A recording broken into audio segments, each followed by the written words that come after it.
Bonjour à toutes et à tous et bienvenue sur votre chaîne Histoire et Collection. Alors exceptionnellement, aujourd'hui, il n'y aura pas d'objet à analyser. Donc parfois, je vais faire une petite vidéo sur un personnage et un fait historique qui a vraiment marqué son époque. Donc c'est ce qui va être le cas aujourd'hui. Je vais vous parler aujourd'hui du sultan Mehmed II et bien entendu de la chute mémorable de Constantinople. Donc Mehmed II fut le 7e sultan de l'Empire ottoman. Il serait né le 30 mars 1432 à Edirne. Fils cadet du sultan Mourad II, Mehmed eut une enfance et une instruction très difficiles. Il devient l'héritier du trône à la mort de son frère aîné en 1444. Pour des raisons mal connues, son père va lui laisser sa place sur le trône en juillet de la même année, donc en 1444. Imaginez-vous, il va se retrouver à la tête d'un empire géant et très puissant à l'âge de 12 ans. Donc le gouvernement était partagé entre la faction du grand vizir Halil Pacha, homme de confiance du sultan Mourad II, et d'autre part les vizirs plus jeunes et donc plus proches de Mehmed.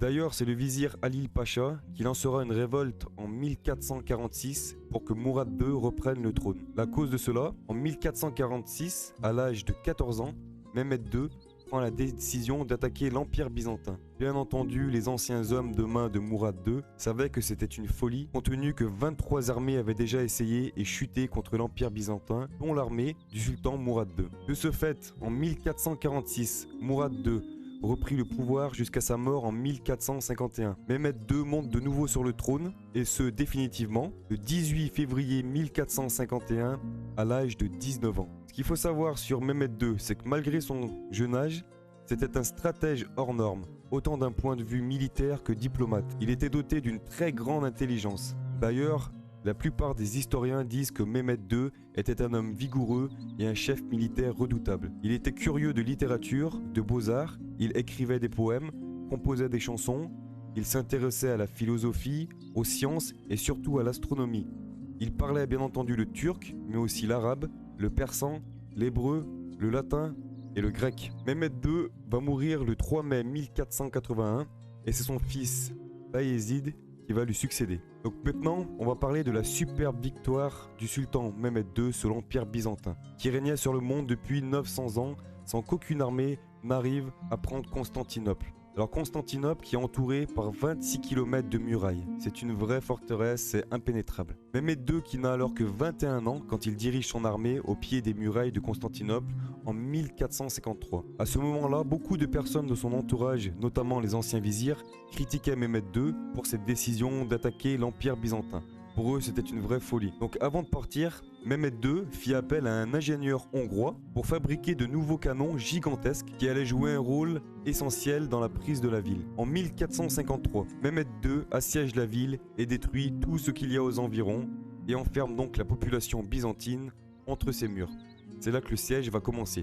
Après plusieurs assauts et des coups de canon à répétition sur les murs de Constantinople, qui ne tombent pas, le 19 avril, 2 tours sur roues furent construites pour pouvoir franchir les murailles légendaires. Mais rien n'y fait.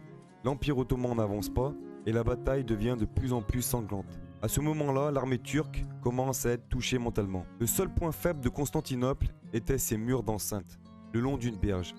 Mais pour pouvoir s'attaquer à ces murs, il fallait passer et franchir le port naturel, appelé aussi la corne d'Or, qui séparait la terre ferme au mur d'enceinte le plus faible de Constantinople. Pour cela, il fallait trouver un moyen de pénétrer dans le port de Constantinople, mais celui-ci était bien défendu à son entrée par un système de chaînes gigantesques qui s'étendait sur plusieurs mètres. Cette chaîne était abaissée manuellement pour laisser passer les navires alliés, mais impossible pour les navires turcs de passer. Et c'est là en fait que la persistance et surtout le génie de Mehmed II va faire toute la différence dans cette bataille. Mehmed II fait couper les arbres de la rive européenne qui se trouvait à proximité de la Corne d'Or sur plus de 2 km pour dégager le passage. Imaginez le travail que c'est énorme. Il va se servir de ces troncs d'arbres, les aligner à même le sol pour en faire un système de roulement et faire tirer tous ces bateaux à main nue par ces hommes en une seule nuit. C'est vraiment impressionnant. Ce qui fait que le 12 avril 1453, la marine ottomane se retrouve dans le port de Constantinople à la plus grande surprise des soldats de l'Empire byzantin qui se réveillent le matin et qui voient tous les navires turcs dans leur port. Les navires turcs sur lesquels des canons ont été amenés bombardent les murs les plus faibles de la muraille. Les boulets de 600 kg firent de terribles ravages sur les murs d'enceinte. Dans la nuit du 28 au 29 mai 1453, vers 1h du matin, l'attaque finale fut lancée. Au bout de quelques heures de bataille sanglante et enragée, l'armée turque parvient à rentrer dans Constantinople. L'empereur Constantin VI périt dans la bataille. L'Empire romain d'Orient, vieux de 1125 années, s'est écroulé après 54 jours de siège. C'est énorme. Imaginez comme cela a dû être difficile pour les deux côtés, autant mentalement que physiquement. Mehmed II entre dans Constantinople le 29 mai 1453 à seulement 21 ans. Finalement, Constantinople devient la capitale de l'Empire ottoman. Constantinople, actuellement Istanbul, est vraiment une ville à aller visiter pour tous ceux qui aiment l'histoire. Donc voilà, on en a terminé pour aujourd'hui avec cette vidéo. J'espère que ce nouveau concept vous a plu. On se donne rendez-vous dans 2 semaines pour une nouvelle vidéo. Au revoir.